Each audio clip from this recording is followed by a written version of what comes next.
please lead us, or may our lives be led not by greed, but by the laws of God. So if you are led by greed and you buy things out of that greed, then you are also worshiping idol. So instead of serving God, we serve what? We serve according to what we see. So let's say that you are walking about the road and you pick some flowers because they are beautiful and you place them in vases in your home. So if you're, for instance, if a man, for instance, sees a beautiful girl, he wants that girl to be at his side. So flowers and jewelry and all sorts of things at your side. If this happens, you are serving who? You are serving yourself. It says to serve no one then other than God. But instead of serving God, you are serving yourself. You buy a lot of good clothes and a lot of good jewelry, all of that for yourself.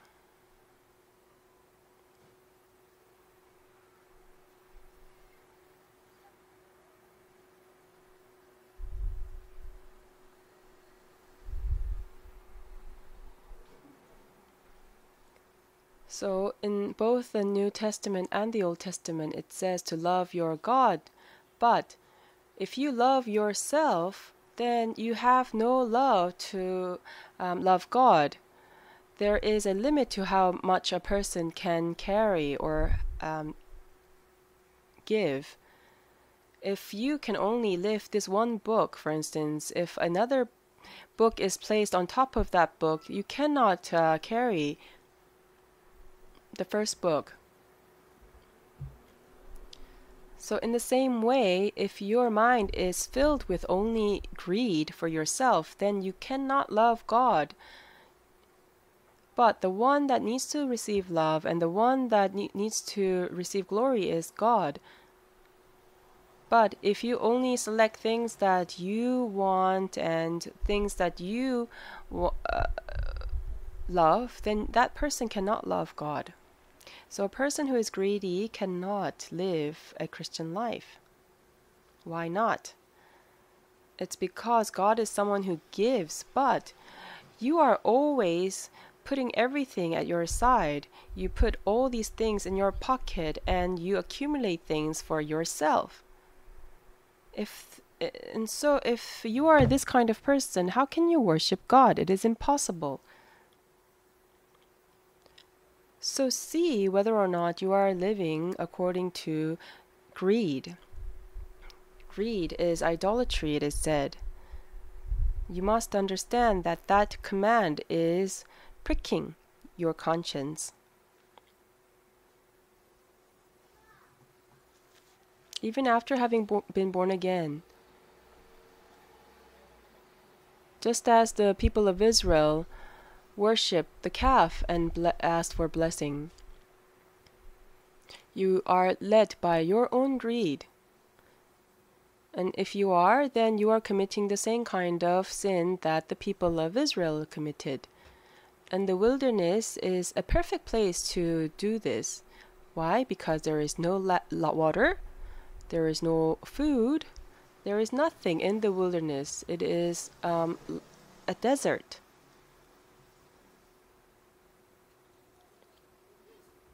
If you have a lot of things around you, why would you worry about food? If there was a lot of water about the wilderness, why would you worry about water? What did the people worry about most in the wilderness? Was what to drink and what to eat.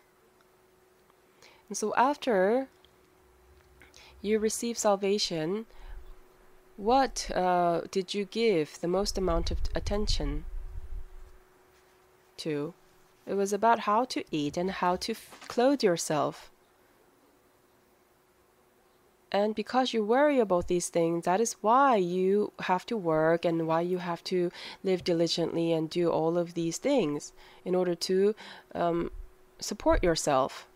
And so the wilderness is a place where you worry about what to wear and what to eat. And that's why you have greed.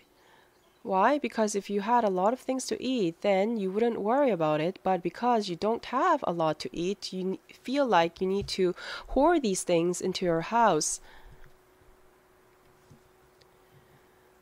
And so, if our Christian life is in the wilderness, and most of us are in the wilderness, we wake up in the morning and we think, what are we going to wear today? What will I eat today, or what will I wear today? If I don't want to worry about these things in the future, then I need to work very hard today.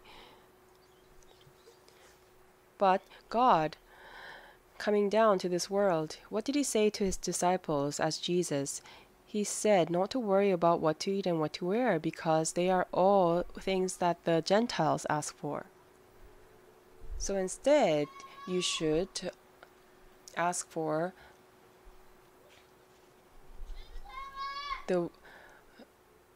his kingdom. Although Jesus reminded the disciples of this, they did not realize what he was saying, and most of us do not realize what Jesus is saying. And then the people of Israel, when they were thirsty, who did they resent? They said, Moses, this is all your fault. You are the one who led us out of Egypt. And it's not just me, it's our family and our cattle as well.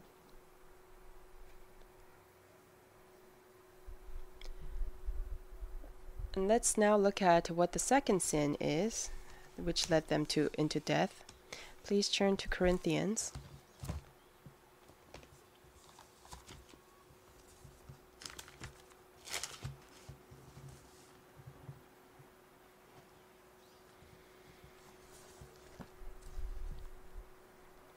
Verse 8. We should not commit sexual immorality, as some of them did, and in one day 23,000 of them died. The second reason why people died in the desert was due to sexual immorality. In the wilderness, the Jews, because they committed sexual immorality, in one day 23,000 of them died. It was probably difficult to even bury them because so many people died in a single day. Think about it, 23,000 people dying in a single day. So even after a person is saved, we are people that can commit the first sin that is here or the second sin. Do you think that we cannot commit sexual immorality just because we are saved? We cannot be sure because we still have this flesh that is fallen. And so again, the second sin was committing sexual immorality. Until the Lord comes for the second time, all sins that are committed exist on the outside, save this one. Sexual immorality, sexual sin, is something that happens inside the body, which is, according to God, the temple of God. You are then making the temple unclean.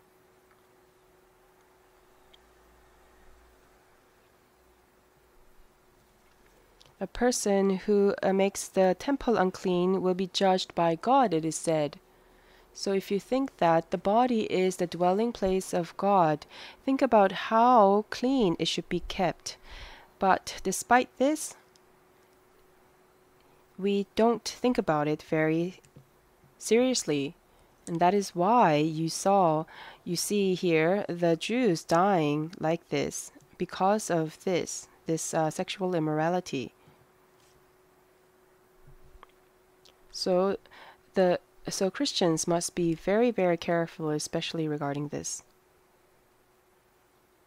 Spiritually, this also has the following meaning. Please turn now to 1 John.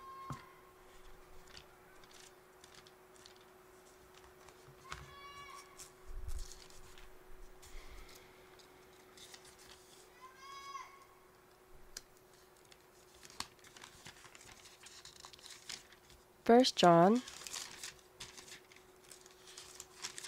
chapter 2.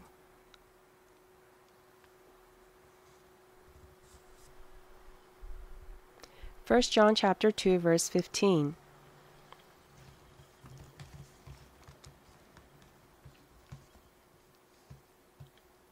Do not love the world or anything in the world. If anyone loves the world, the love of the Father is not in him. For everything in the world, the cravings of sinful man, the lust of his eyes, and the boasting of what he has and does, comes not from the Father, but from the world.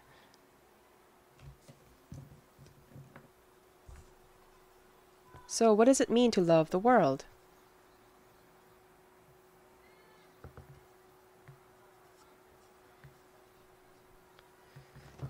So in terms of the church, we are the bride of Jesus, Jesus who is the groom. If we are the bride of Jesus, but instead we turn our eyes to the world, then we are committing adultery, is what this is saying. We should only love Jesus, and we should also only exchange love with Jesus. But instead, if I am led by the cravings of the sinful man, the lust of my eyes, and the boasting,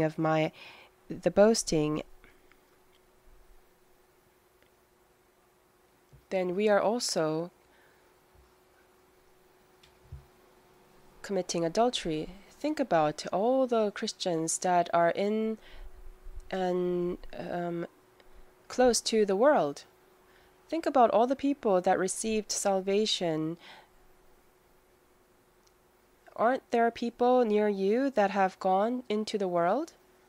Why? Because the world gives them great joy. And they say things like, "Oh, the world is a worthy place. It's a place that's worth living." And that's what all of these people are saying. If you have money, the world is a place that's worth living. Even if I don't go to heaven, the world is like a heaven to me.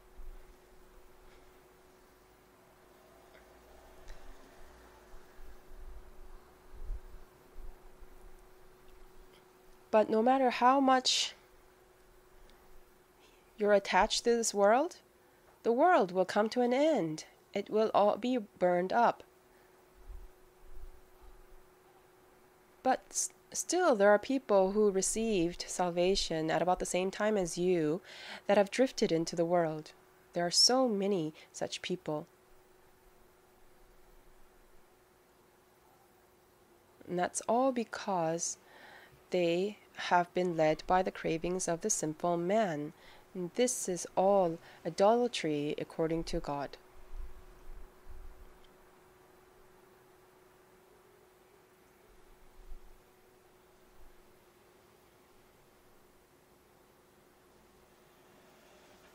Please turn now to James.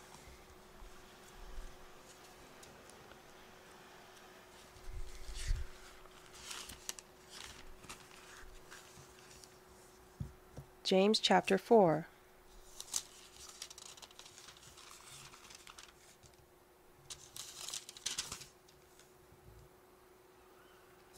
James chapter 4, verse 4. You adulterous people, don't you know that friendship with the world is hatred toward God? Anyone who chooses to be a friend of the world becomes an enemy of God.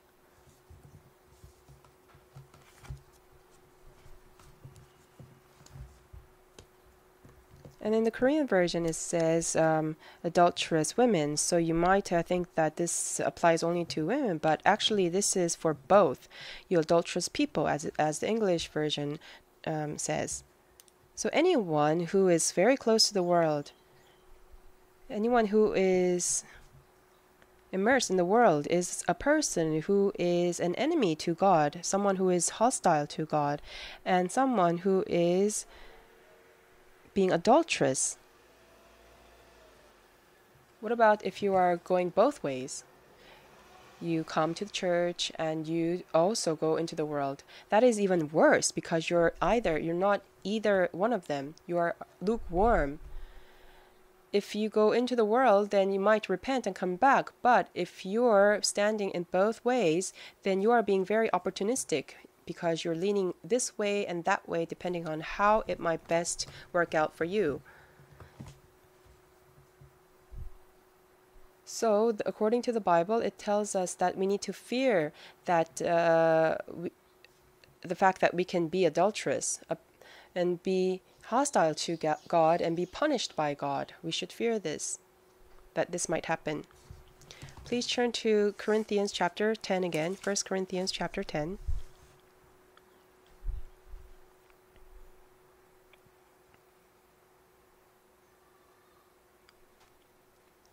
Verse 9.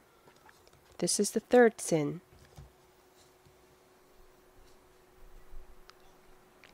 We should not test the Lord as some of them did and were killed by snakes. And do not grumble. So, testing God is the third sin. What does it mean to test God?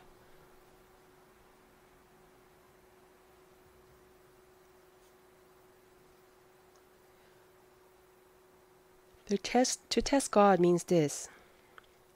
God is one who fulfills all his promises, but as for what he did not say, as for the things that he did not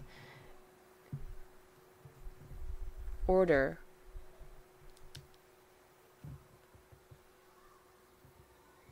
if you ask for those things and then you are testing God. If, for instance, you pray for something that he did not even say that he would give, and he continues to not to give, what do? You say, oh, there is no God. I asked for this for so long, but he did not give, and so God does not exist. There are people who are like this. So if you believe in and if you ask for something that God did not even say he would give, then you are testing God. If you then therefore would want to give a proper prayer, then you need to find words in the Bible that say this and that and pray accordingly. God, you said this in the Bible, and so please give me this. That is the way we should pray. Instead, you have people who have an expectation or have some kind of hope in God giving you or giving them something. And so this is like you testing or to see whether or not God would give you your heart's desire. But that is testing God. And further in verse 10 it says, and do not grumble as some of them did and were killed by the destroying angel. These things happened to them as examples and were written down as warnings for us on whom the fulfillment of the ages has come. So, fourthly, grumbling. The people of Israel grumbled against not Moses or not God but Moses, but ultimately that was a grumbling against God. So if you have a resentment against the person God has sent, then you are also resenting God. God has instituted everything in this world, from king to the king and down. That kind of authority was given to God, given to them by God as well. And so, should we have grumbling against the president or husband or president on top of me, or the principal or my boss? No. Why not? Because those authorities were instituted by God as well. So even if you are resenting against them indirectly and not directly to God, then you are also grumbling against God. And I say this to the brothers when I hear such a thing. If a brother, for instance, is complaining against the president of this country or government officials, I tell them not to do that. the economy and the politics of this world. If something goes wrong with the economy, for instance, is it the fault of one man or one woman, the president? No. Everyone, after the fall, have a tendency to cover up their wrong and point fingers at other people. This is a tendency of everyone, and that's why we have so many people complaining against the government. Wasn't this the case with Adam and Eve? God said, "Who told you to do this?" What did Adam say? He said, "The woman who you gave to me, she told me to eat, and that is why I took the fruit." That is what Adam said to God. He was in fact resenting God for having sent the woman. So, what did God do wrong in sending Eve to Adam? All he did was give the woman to Adam because it did not look good for Adam to live alone. But what did Adam say? He said, "If you did not give this woman to me, then I would not have taken the fruit from the tree of knowledge of good and evil." That is, in essence, what Adam was saying to God.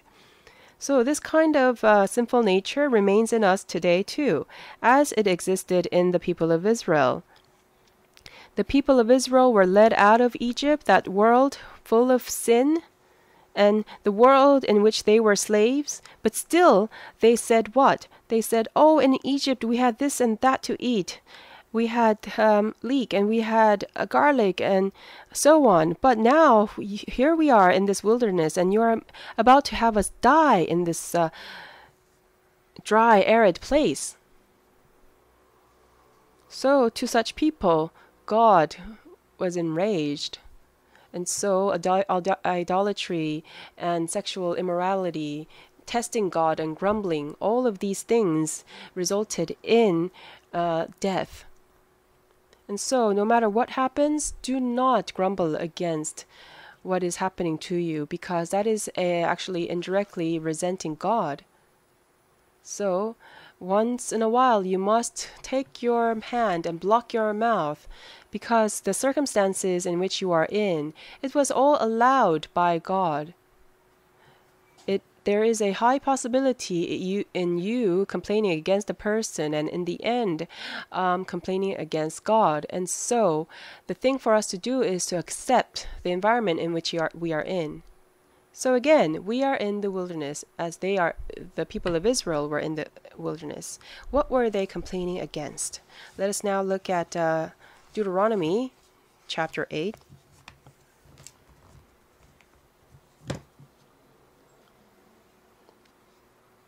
Deuteronomy chapter 8, verse 2.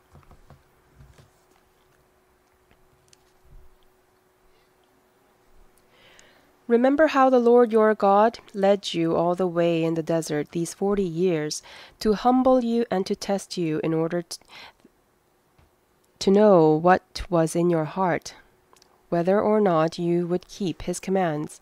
Now the Bible does not have any word that is not necessary. You might think, why does this word exist here? But they all have meaning. So here it says in verse 2, remember. What is God telling us to remember?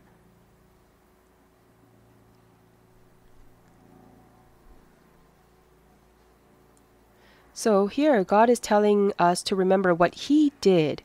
But come the December 31st, what do we write about in our diaries? We say, oh, throughout this entire year, I was not able to do this and that. And even if it doesn't have, and it doesn't have to be the end of the year. Every day, for instance, if you keep a journal, you say, oh, I did this and that. And every day you look over your life and you talk about not having done this or that. And after 10 years, the story of your life is the same. So the Bible tells us not to remember our lives, but who?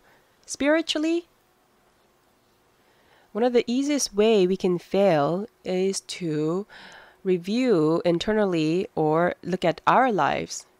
And if you do that, then you will fall into a slump. Now, you might think that looking back on your life is a humbling experience and it is something that all Christians must do. But if you do this too many times and if you're always hung over about not having done this and that in your life, then you will fail in your Christian life. God has actually given up on that life. He has no hope about your flesh.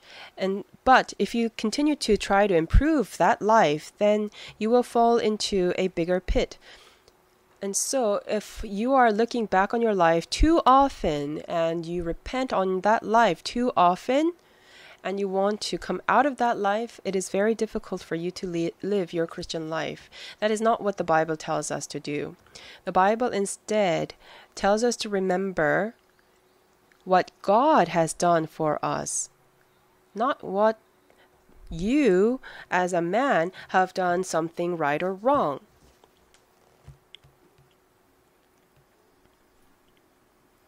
The fallen man may look back on his life, but still go back to what he did before. That is what we must remember. Or know.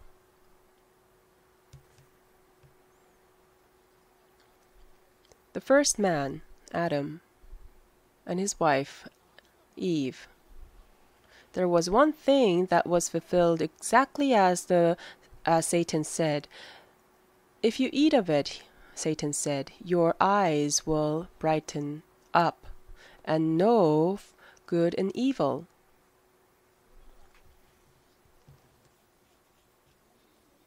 So what is good and what is bad? And truly, they came to know this because their conscience was activated. The problem, however, was in not being able to do anything about it. Even if they knew what was good, they could not live according to that standard. Or even if they did know that something was bad, they were not able to keep away from that, from doing something bad. This is sin, for instance, so I should not do it. But could they keep themselves away from that sin? No, they did not have the strength to do this. And so, in the Bible, this is called the law of sin, and the other, the law of death. What is the law of sin?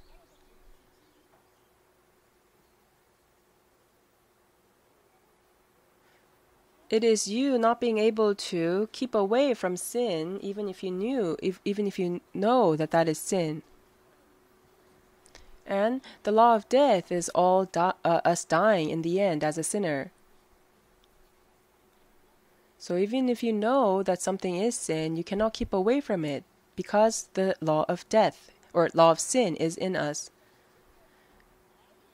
And conversely, if we say, for instance, we know this is good and I know that I need to do this, but still you cannot do that good because you have the law of death at work. So as a sinner, we always have these two laws at work.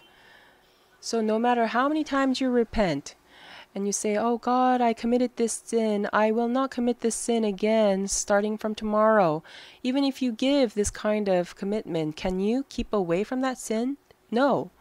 So no matter how many times you look over this state and you write in your journal that you will never do this again or that again, you cannot come out of the law of sin or death. There is only one way, and that is through the law of life.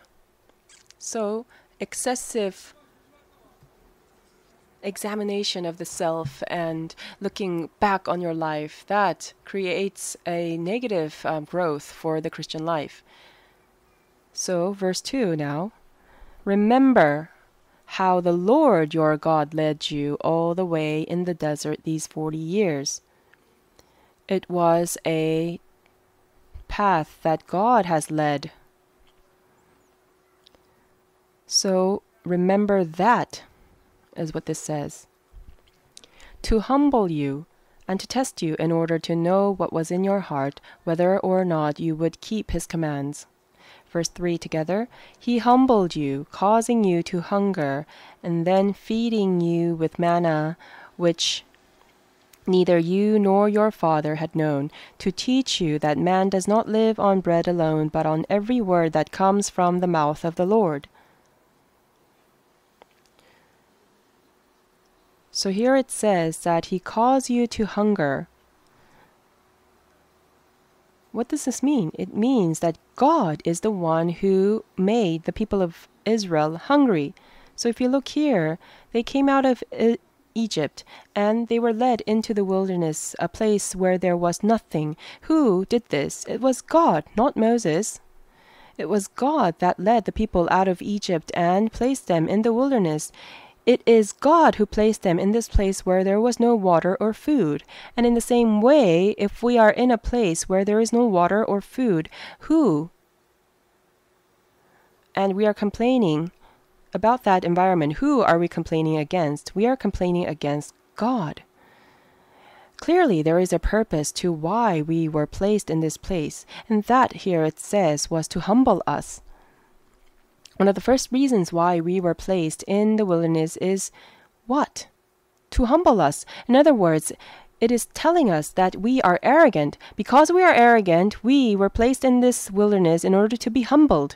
And so, if we do not realize how arrogant we are until the end of the time, end of this stage, then God has placed us in that place for nothing. The wilderness reveals to us what we look like. That's what we should remember. Let us test. Let us see when we have friendship or not. And when the times are good and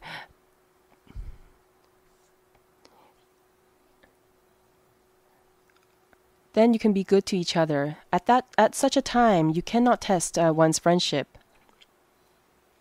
Let's say these people fasted for 3 days and you place some kind of food in front of them. Do you think that they say, oh, let's cut this in half and share?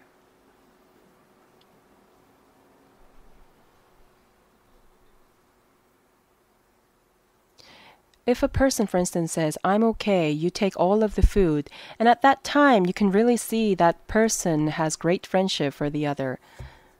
And in the same way, in the wilderness where there is nothing, that is a place where you can see the true side of a person. And so God placed these people in the wilderness in order for them to see who they were.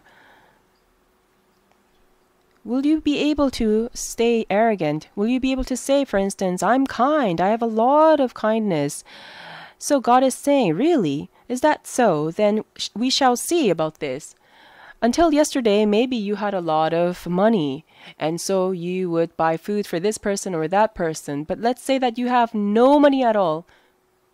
Would you still have that kind of heart for others? No, you'll probably want to steal and deceive people to bring wealth to your side. So in the wilderness, the people of Israel, the people who were so-called saved, they were able to see for themselves who they really were.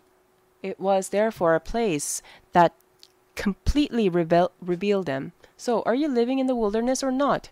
You may be saved, but you might say, for instance, oh, I am saved, but, or that person says he is saved, but I do not want to walk in the same path as him. So in the wilderness, we are all looking to see who would offer us help instead of wanting to give help. So people who give you help are on your side, and the people who don't are not on your side. So again, the wilderness is a place where we all become nakedly ourselves. So when you travel, because it is said, if you leave home, it is hard. If you travel for a long time, then you can see people for who they are. At the beginning of the trip, people say, oh, let's have a great trip. But while traveling, if you travel for a long time, you will fight more and more. Why? Because the minute you step out of your home, it becomes a very hard life. People want to sleep well, and people want to rest. And if there is a difficult situation, you want other people other than you to solve it. And in the same way, the wilderness is like a long journey. And so people all become their true selves. And so they realize that their kindness and their love were all a pretense. And so in the end, you say to yourself, "Oh, God, I said that I love brothers and sisters, but I only said that with my lips. I truly have no love in me." And so in this way, you humble yourselves, and in the end, you realize that you cannot. That is what you learn. And so that is why you learn that it is God who has to do this. I cannot love. I cannot help others. I cannot offer kindness to others. I cannot give good to others. I am the most self-centric and the most evil of all people. Please have mercy on me, Lord. That is the kind of prayer we should have in the end. But without knowing this kind of intention, we might say, for instance, "Oh, God told us to love one another, so I should love by giving." Maybe you can do that when you have money in your pocket, but later, for instance, if you become sick and you have nothing in your pocket, you might say, "Why isn't anyone helping me?" And you might complain against God that way. So again, the wilderness is a place that we need to walk. God knows that we need this kind of place in order to humble ourselves. So that we learn what in the end? So that we in the end say, "Lord, I am saved, but there is nothing good in me. So Lord, you must love on my behalf. You must endure and you must help others on my behalf because I cannot do anything." Let us read on. Verse 3. "He humbled you, causing you to hunger, and then feeding you with manna, which neither you nor your fathers had known, to teach you that man does not live on bread alone, but on every word that comes from the mouth of the Lord." So again, a man does not live on bread alone.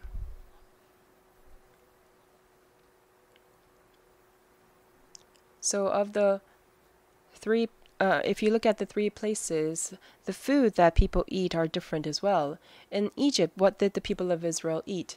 They ate the meat from the young lamb, and in the wilderness they ate manna. And in Canaan, what did they eat? They ate the crops that they harvested from the land of Canaan. So you have different kinds of foods. The young lamb refers to Jesus, whereas, and likewise, manna also refers to Jesus, word that comes down from heaven. And the crop that comes from this harvested land refers also to Jesus, who is resurrected.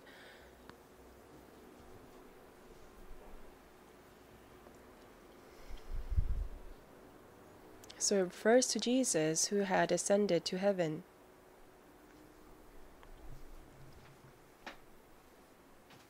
So if you were to say that you live in Canaan, then you have to have this very close fellowship with God and are provided for by God in that close fellowship. As for manna, it was given to the people in the wilderness. It came down from heaven. It is called food from the angels. But if you had manna for 40 years, would you not get sick of it? And that's what the people of Israel did. At first, it tasted like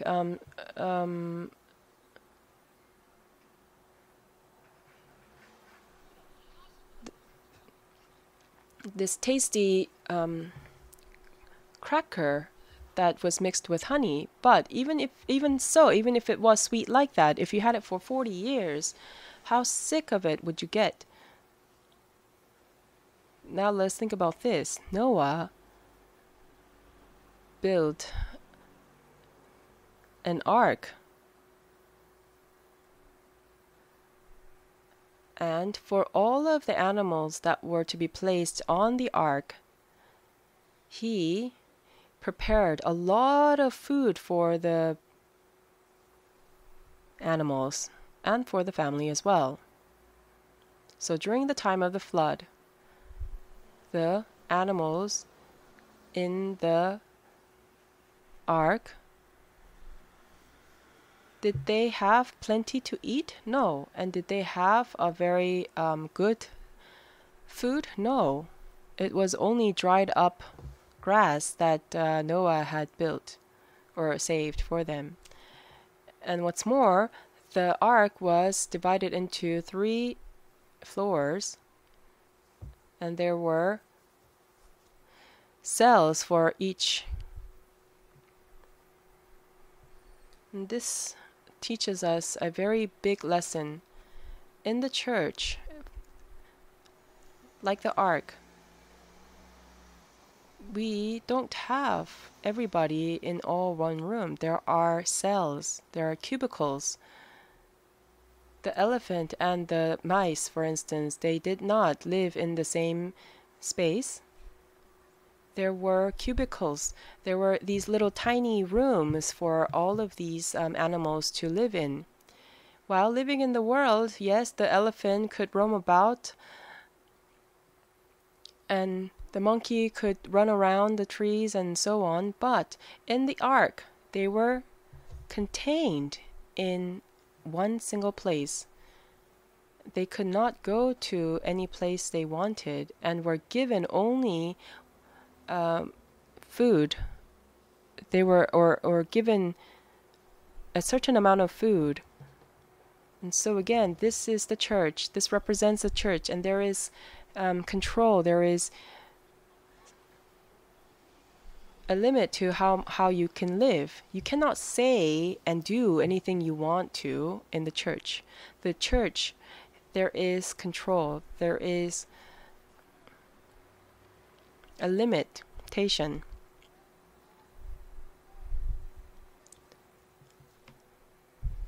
And when I tell you this, what are you reminded of? You say, oh, it was nice back then when I was able to drink that cup of beer, and it was really nice when I could go to noraebang, for instance, or karaoke and sing away my favorite sing. And there might be some of us who go to karaoke or drink alcohol without telling other people. And that's exactly what the people of Israel remembered. In Egypt, what did we have? What did these people have? They had garlic, and they had leek, and all sorts of food that were all good for the stamina.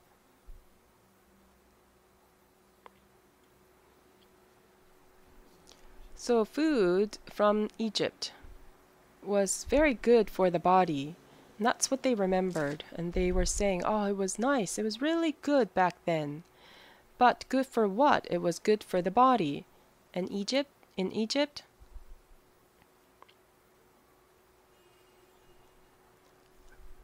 garlic, for instance, I thought that only Koreans ate garlic, but there were so many big garlics in Egypt. And so Egypt is very well known for these garlics.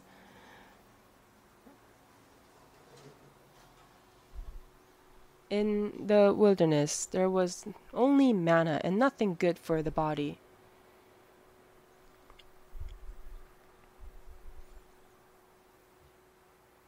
And so the body is waning, and it becomes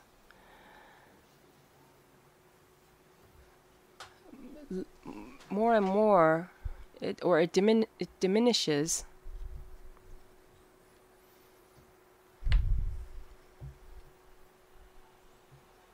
But instead of letting it diminish, we defeated.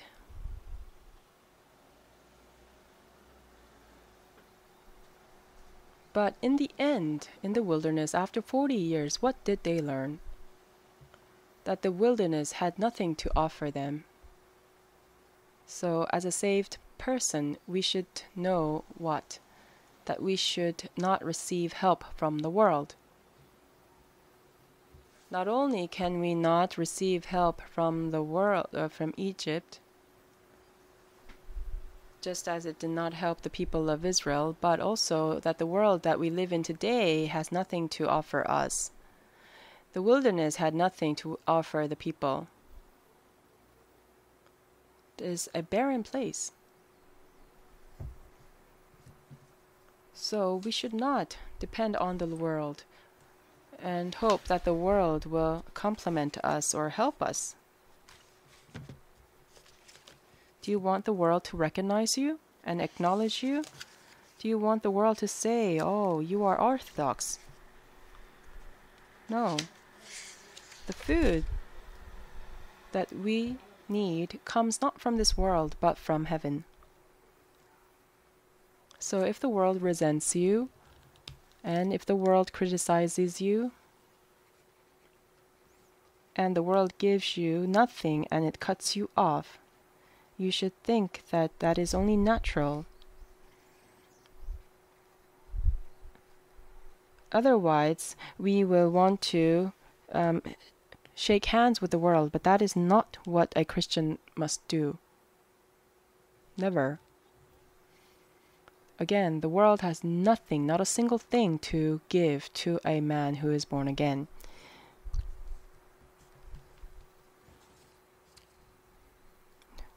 Deuteronomy chapter 10, verse 4 now.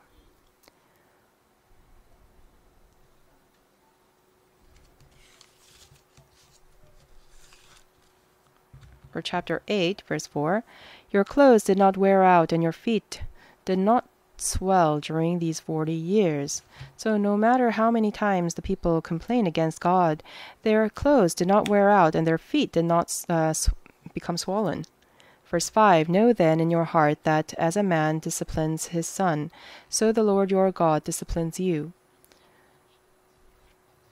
And here it says, as a man disciplines his son. The wilderness is a place where you are disciplined.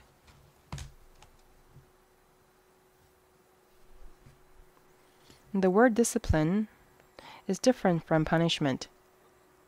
Punishment is the result of some wrongdoing, whereas disciplining someone is what? When a father raises his son, he might give him the strap or rebuke that son out of love. It is like training his son. So the wilderness is a place where God trains his children that he has given life to. He wants to train them and shape them up.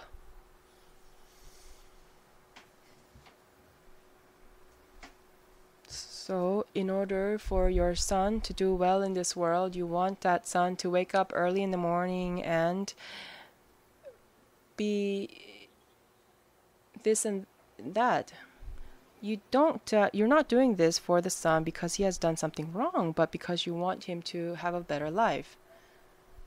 So as a father, for instance, do you say to your son, "Oh, it's okay, you can sleep away all your morning," just because your son says, "Oh, I don't want to wake up"? Is that love? No, that is being irresponsible. That is you ruining your son. Even if your son says, "No, I don't want to get up," you have to make sure that that son gets up and goes to school. That is the responsibility of a parent and the love of a parent. And in the same way, God disciplines us in the wilderness because he loves us. And so are you being trained? Are you being disciplined by God?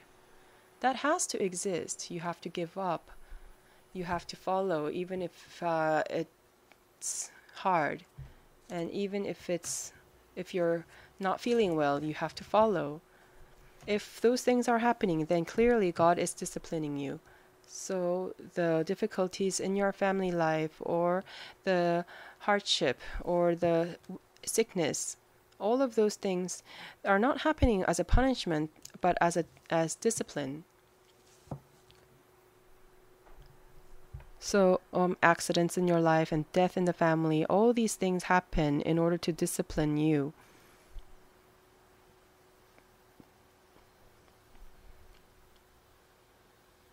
Verse 6 now. Observe the commands of the Lord your God, walking in his ways and revering him. For the Lord your God is bringing you into a good land, a land with streams and pools of water, with springs flowing in the valleys and hills, a land with wheat and barley, vines and fig trees, pomegranates, olive oil and honey. The wilderness was only given manna, whereas the promised land had what? It teaches us what exists there. What were in the Egypt? It was fish and garlic and leek. They were all mostly vegetables. But in the promised land, or Canaan, what did they have? Not a single thing that was in Egypt, but instead what did you have? You had wheat, barley, vines, fig trees, pomegranates, olive oil, and honey. They're all fruits.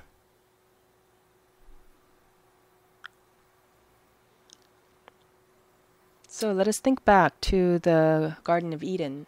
What were the first fruits that were given in the Garden of Eden? They were all fruits.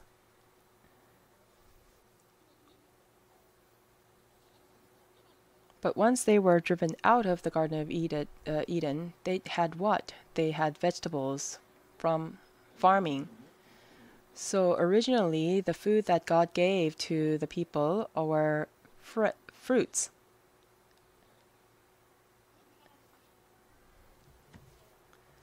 But afterwards, they were given vegetables. And furthermore, they were given meat.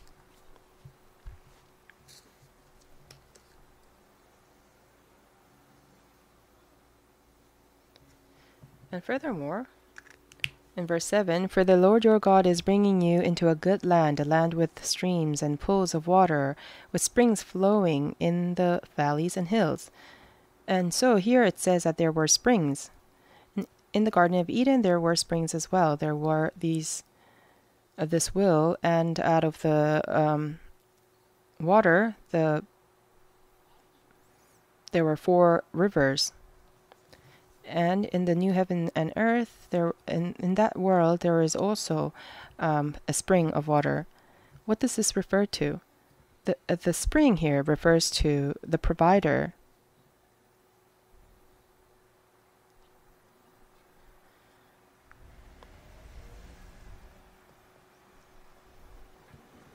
So Canaan is what?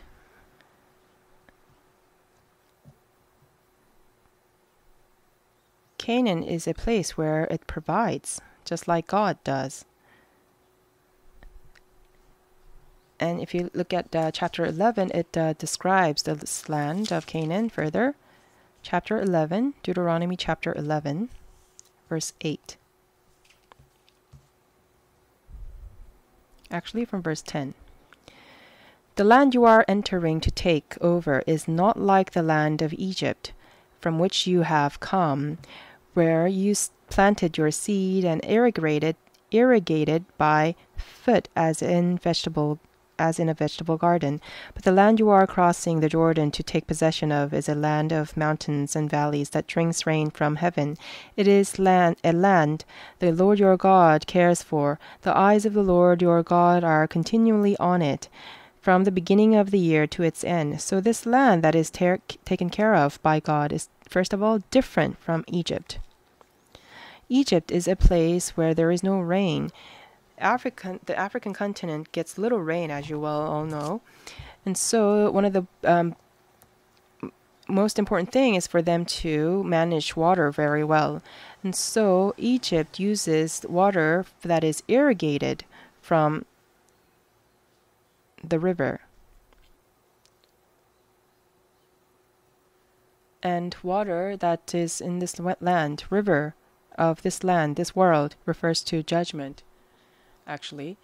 But in any case, they use this water, they irrigate this water and farm using this water. Whereas in the Garden of Eden, they use, or in Canaan, they use water from heaven. So the world is a place that is provided for by Satan, whereas Canaan is a place that is provided for by God, is what this is talking about. So when we go into Canaan, for instance, and we are still getting food from this world, how is it different from this world? It will not be.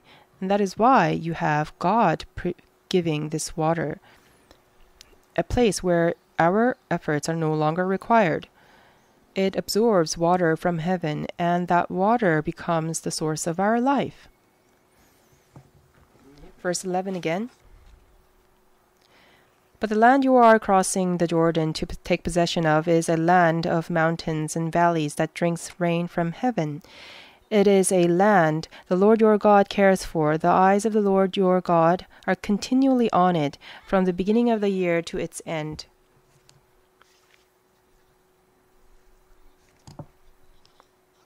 So we must receive this water from heaven and keep it.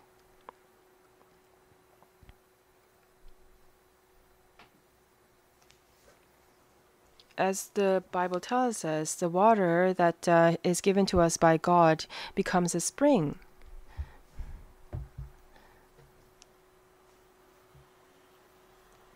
So the land that we are about to enter, not only is it filled with fruit,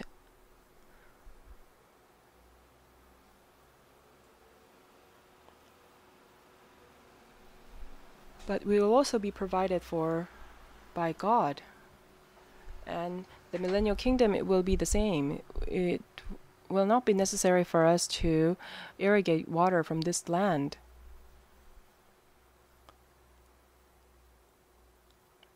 So in the millennial kingdom, from 1 to 10, everything will be provided for by the Lord. Let us go back to chapter 8 again, Deuteronomy chapter 8.